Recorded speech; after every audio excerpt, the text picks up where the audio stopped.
They want to make some sort of grand statement about how we're not slaves to the sun. The entire time you're trying to find shafts to the sun. How does this get past an editor? How does this get past an actor? How does this get past Bob, the catering guy? Well, I guess you guys liked those incredibly long reviews of the Rings of Power. And in fact, Michael and I, we liked them too. But as you can see, there's no Michael here with me. He's in fact moving across the United States right now, so he's a little bit indisposed. So I know this is kind of like the Laurel without Hardy, the Tom without Jerry, the Elrond without the Galadriel without the Halbrand. Sorry. I'm really sorry about that one. But yeah, it's just me this week, and I know I miss him as much as you do. This week, we're looking at season 2, episode 5, and there are 3 different episodes that we're going to be doing. One on the elves, one on the dwarves, and one on Numenor. So this one's here about the dwarves.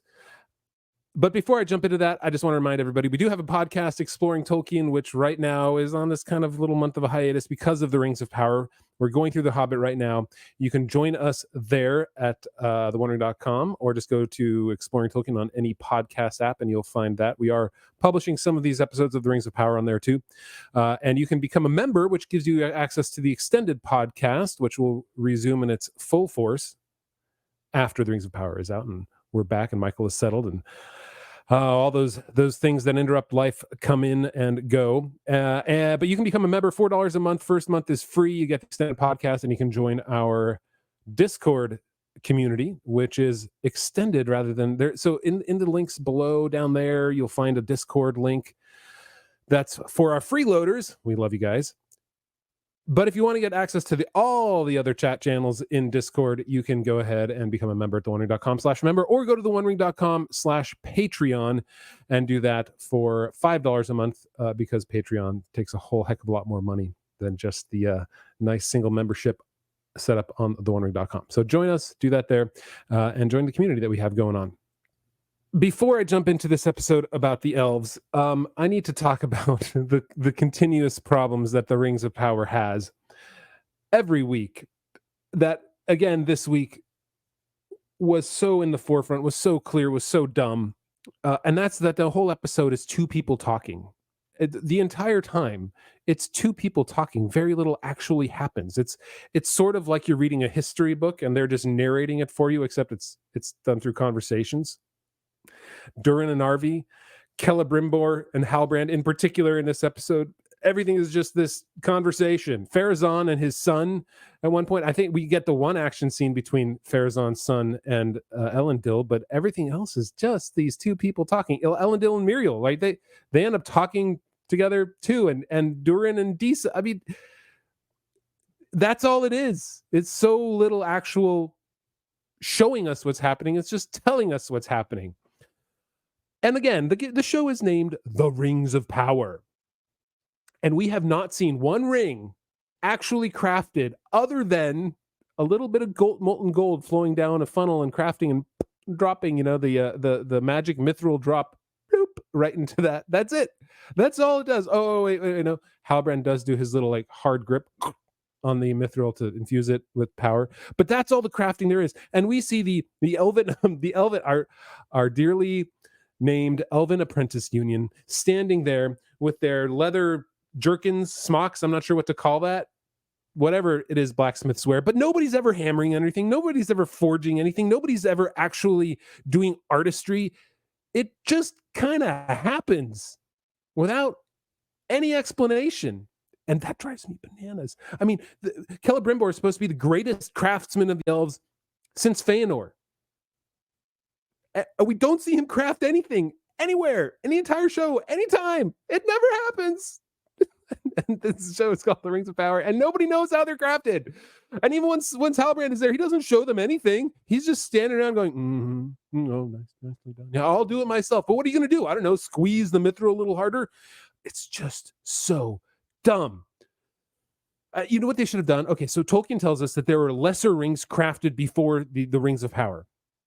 Show us them practicing this and getting it wrong maybe, or doing something, but all they're doing is telling us there are rings of power now, magic, whoa, Nito. And we'll get into why it's done so poorly and how it's executed in a way that makes no sense once we get into the elves storyline. To me, also, it seems sort of silly to start pointing out all the lore breaking things, because it is just so far off Tolkien's path that we're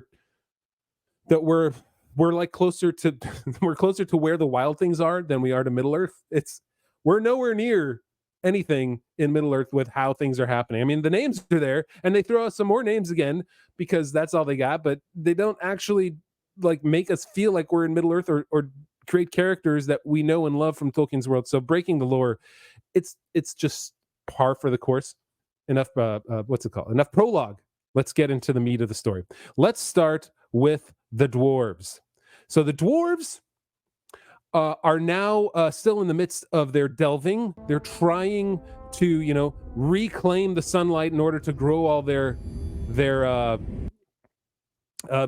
trees. I don't know. All we've seen is a couple trees. I guess that some of their plants and stuff. And okay, again, Tolkien wrote that they were traders, right? That's how they got all their food. They didn't grow things in the freaking caves, because this could be an issue.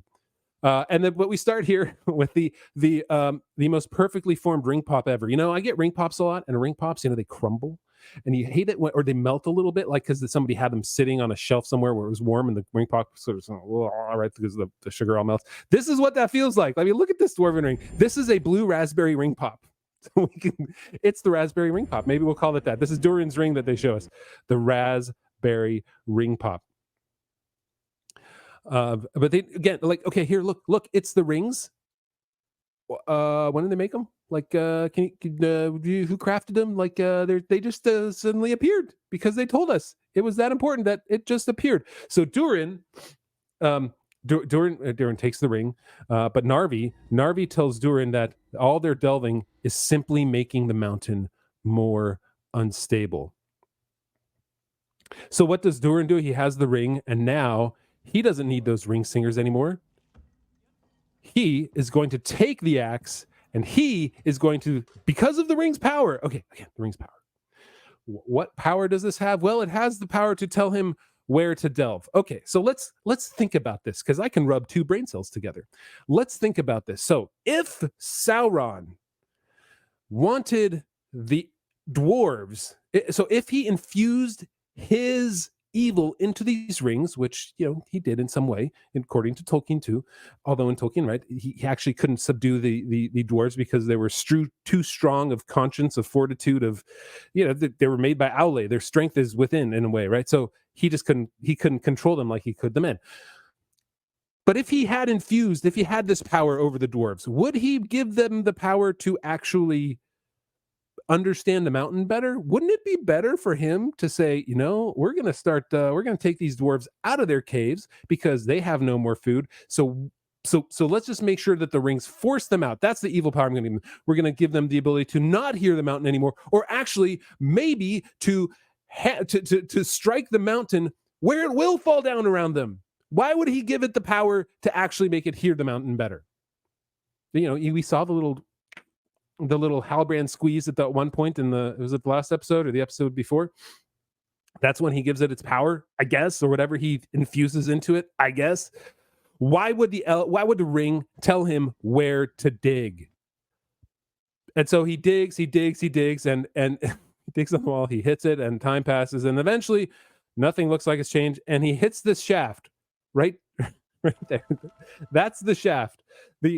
All that time spent, and somehow he knows that I'm going to dig through, I don't know, a few inches of rock, and there's this huge shaft somewhere randomly in the middle of the mountain. That's the power of the ring. No, the power of the ring simply, according to Tolkien, I'm getting into the lore. Is that a problem? I'm getting into the lore again. Because I told you I wouldn't. I said, well, who cares the lore anymore? Okay, look, I love Tolkien. I can't help but get into the lore. The lore says the rings made the dwarven rings, it exacerbated their greed. It made them greedier, and they delved deeper, right? So they want things, and I grant them that they get some of that in here, but the rings are not like the Force was to Rian Johnson. The rings are not whatever you want them to be, And by doing that, it just cheapens them. It makes it too easy. It's an easy out, as we like to say. It's the dumbest ex machina. They just use it to do dumb things like this. And then we get perhaps the dumbest phrase. Okay, he tells him, like, okay, right here, you got to dig right here. So his ringy dingy sense, it tells him where to dig. And they all dig, and look, they're finding the light so easily now because there are plenty of open shafts or whatever that weren't closed off that they missed before, I guess. But he comes into the speech. Let's hear him speak about the sun and the importance of the sun. We are free of its tyranny. We are free of the sun's tyranny. Yes. Here in Khazad-dûm. Here. We bring the sun to us. We bring the sun to us. Dude, the entire time you have been talking about how you need the sun. He says, we pity those who dwell above, slaves to the sun. But isn't that what you're doing? You in fact, you are worse than a slave to the sun. You are a slave to the sun and the mountain that falls down around you. Like, what are you? Do the writers even hear them? Right? This is not even lore breaking. This is just plain idiocy. This is plain amateurish writing. They want to make some sort of grand statement about how we're not slaves to the sun. The entire time you're trying to find shafts to the sun. How does this get past an editor? How does this get past an actor? How does this get past Bob, the catering guy? Like, this is the dumbest speech I have seen in this entire show at length. It makes no sense the entire time. Okay, sorry. It's so dumb. It's just, we bring the sun to us. Ugh. At last, it is daybreak once more. Okay. At last it is daybreak once more. It would be a whole lot easier if it was daybreak out of the freaking mountain. It's a lot easier when you don't have to worry about shafts collapsing from earthquakes 800 miles away. Like, there's just a complete dissonance between what they're showing and what they're saying. Oh, the dwarves. And they're all excited. Look, Durin's proud of them. Blah blah blah blah blah blah blah blah. So they got their son back, even though they don't need their son. Like the Earth. Okay, that just drove me bananas when I watched it. I couldn't stand that whole sun scene.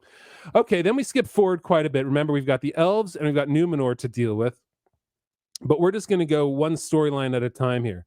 So we've got the dwarves back. Oh, look, Disa is now pruning her tree that's in the sunlight again because where there. Wait! I just realized. We heard in season 1 that where there is love, it is truly never dark. Isn't there enough love between Disa and Durin to just keep it bright all the time? Like, why does that tree need light? Isn't there love enough? Reminds me, I have to. Okay, all you guys, put in the comments below. Number 1, like and subscribe and hit the bell because I never say that. But number 2, and because I love you guys, and number 2, give me a list of all the worst lines, all the horrible metaphors in the Rings of Power, and I want to create a video with just every single one and how bad they are. We had a couple good ones in this one too. It feels like they're asking ChatGPT to just create a metaphor for them, since it doesn't actually have any real human emotion into it. All right, so put those below. The sea is always right. Rocks look down, ships look up. Give me the meat and give it to me raw. I need to put it just the master list with the master video of all those. Okay, so where there is love, it is truly never dark. Right here. But to hear the mountains, a gift from okay. So Disa is upset that the ring speaks to Durin, and she's one of the Disa chicks who can't speak to the mountain anymore. And so she's upset, and so they go shopping, because what do dwarven women do when they're upset and they need to feel good? They go shopping, and they find out that Durin has instituted, I guess, like 100% tax. Everything's double price now because he's greedy from the one ring, from the dwarven ring. Okay, fine, he's greedy from the dwarven ring, but she wants to spend money on this cool ball. It's a stone. It's 200 for that one. 200. 200. It's a tuning crystal. Oh, it's a tuning crystal. Sorry, I missed that. Just like we have tuning forks, we have tuning crystals, and we'll find out how hardy these things are. So she wants that because she's feeling bad. I guess it'll make her feel better to buy something. And Blame the king's new law. okay, and now he won't pay it. Okay, so here's the thing. Remember in the last episode where he was not royalty, he was stripped. That torque around his neck was ripped off, and she wanted to go buy food, and they didn't have money for it. She's like, "No, we can't afford it." But now she wants to spend all this money on it. They forget episode to episode, right? It doesn't matter. Michael said this last week. They're like self-contained episodes, kind of like the old Star Trek used to be. Something horrible would happen to somebody, all these people would die, and by the next episode, they just forget what actually happened in the previous episode. It works in an episodic TV series because there's something nice about a self-contained story. But here, you have to make it work from episode 1 to 2 to 3 to 4 to 5. And if it doesn't, you're breaking reality, right? The point of a fairy story like this, as Tolkien said, is for you to be... the greatest form of fairy stories is writing, because you are creating the world inside your own head and nobody else can take it away. It is a direct... it is directly speaking from the words on the page into your head, and you are creating it. That is the greatest form of subcreation. However, in here, there's a portion of it, and we are meant to believe what happens. And when you break that belief by these dumb things of like, we don't have any money, but now we're going to spend it in the next episode on 150, on a 200, whatever, 600, whatever, 600 crystal shard. I don't know what their money thing is. It's somewhere. Anyway, you've got to make it believable. And these little things, this is where I say detail-oriented, these little things make it completely unbelievable. And there's no point to it. Now, speaking of unbelievable, so she ends up buying it. She works him down a bit, and then she drops it. It's rolling. And it's rolling. And she can't pick it up like some sort of bad sitcom. Oh, you kicked it. And so it rolls from this market, right? This market right in the middle of Moria, right in the middle of Khazad-dûm.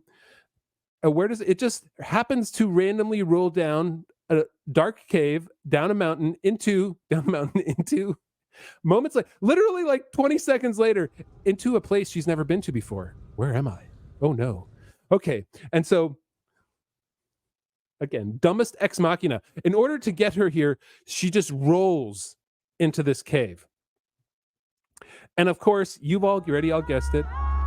She sings out to it, and what comes back is some horrible rumble.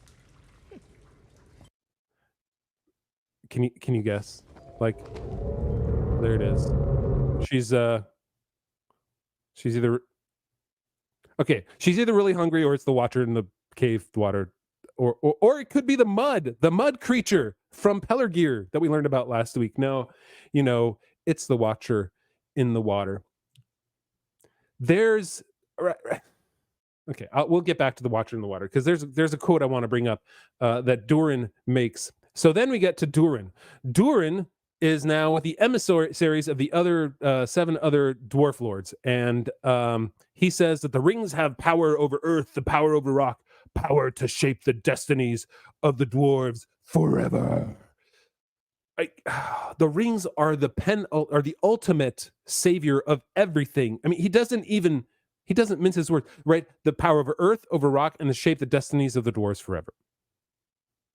And they can hear them out.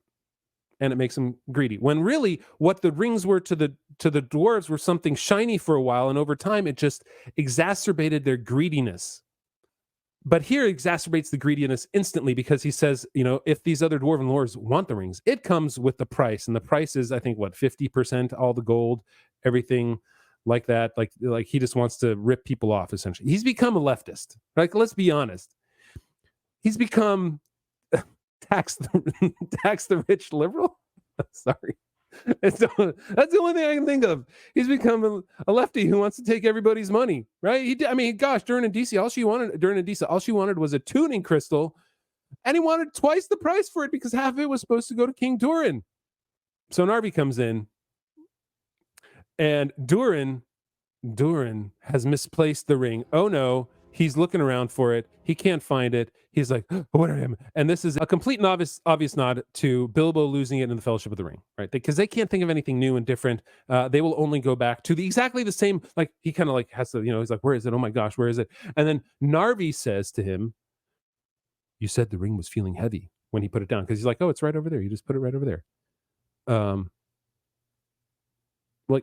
Here's the thing, right? I talked earlier about the problem with the show is that it's two people talking all the time. Even here, right? It's Narvi and Durin, and then it becomes Durin and Narvi. They never show us anything. Show us the ring feeling heavy, or him like being like, oh, lying down. Like they just tell it to us. You said the ring feels heavy now. I'm like, okay, nice. But show that to us. Don't tell it to us. We don't believe you if you tell it to us. Whenever my kid tells me what he does, I don't believe him because he's too young to know the difference about what to do, what's right and what's wrong sometimes, right? So he has to show me. Same thing here. Show me what's happening and I'll believe you. Don't tell me because it's far less believable. It doesn't mean it's false. It's just far less believable. It's bad writing. It's bad directing. It's bad story creation. And then the other Durin enters the scene and because he's been eavesdropping, I guess. He's just been sitting there. A nameless evil. There it is. Ancient and powerful. So Disa comes in. She heard the mountain stomach rumble, essentially, and there is no reason why this Durin would know it's an ancient evil, nameless evil, ancient and powerful. Which reminds me of what Gandalf said when he was talking about how he survived the fall with the Balrog. This is in The Lord of the Rings, right? He said, "We fought far under the living earth where time is not counted. Ever he clutched me," he being the Balrog, of course, "and ever I hewed at him till at last he fled into dark tunnels. They were not made by Durin's folk, Gimli, son of Gloin. Far, far below the deepest delvings of the dwarves, the world is gnawed by nameless things. Even Sauron knows them not. They are older than he."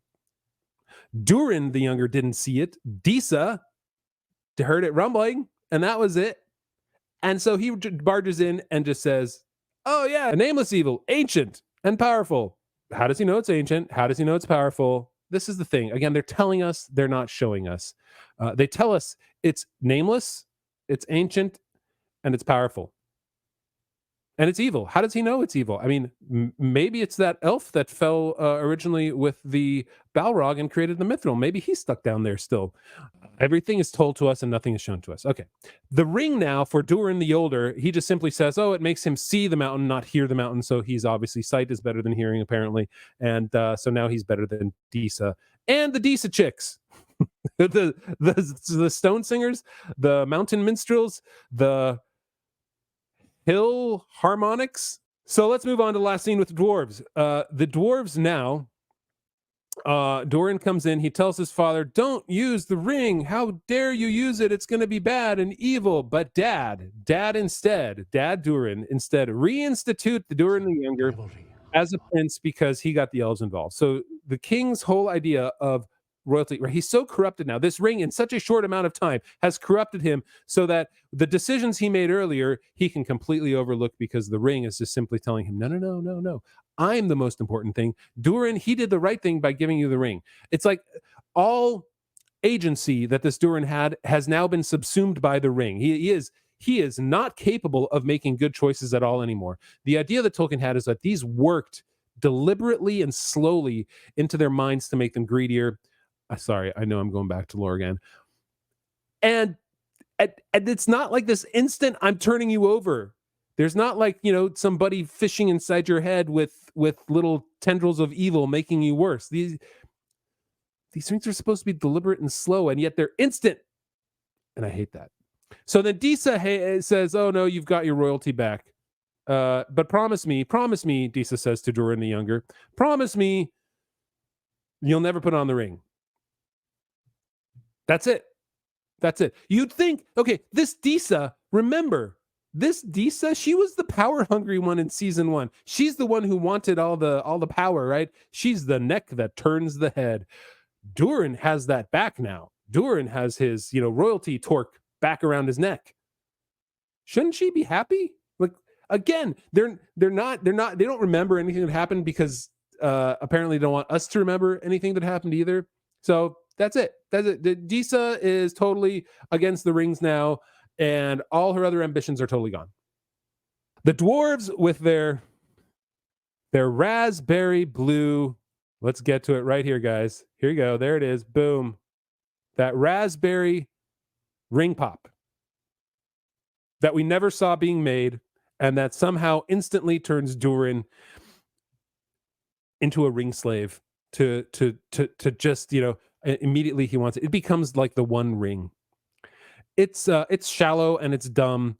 And I wish I had Michael here because he'd be coming up with some great short phrases to point this out. But the dwarven story, which was I found honestly the most real, the most interesting. In fact, Disa and Durin the Younger were probably two of my favorite characters. Favorite, like, take that with a grain of salt, but favorite characters.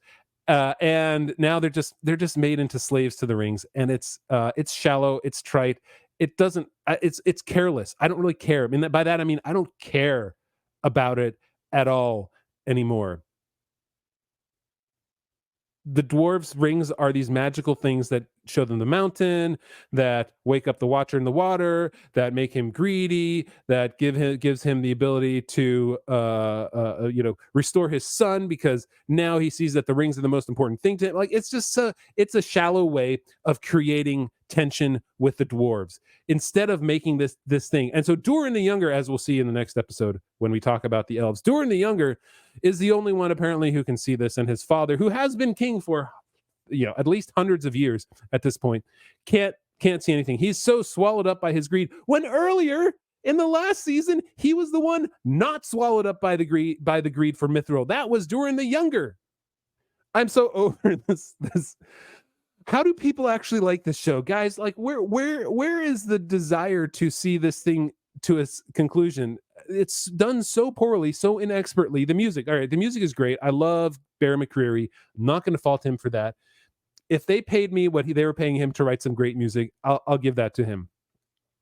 I do love the music. There's some great parts to it. Although I just find it really hard to listen to, just because I can't continue to listen to something that reminds me of this show. So there you have it. That is my thoughts on the Dwarves in the Rings of Power. We'll be releasing the Elves episode next. Again, sorry, it's going to be without Michael, but we'll be releasing that. And I'll see you in that one. Again, hey, if you like what you see, give us a like, give us a subscribe, join our Discord. The link is below. Just look for the word Discord in the show notes and join us there. You can become a freeloader, or if you want to become a member for $4 a month, go to theonering.com/member, and you can hook up your Discord account to that there, and to the Discord community, and you'll get all the Discord channels there, as well as our extended podcast every week once the Rings of Power is over, or go to theonering.com/Patreon. All right, everybody. Thanks. See you next time.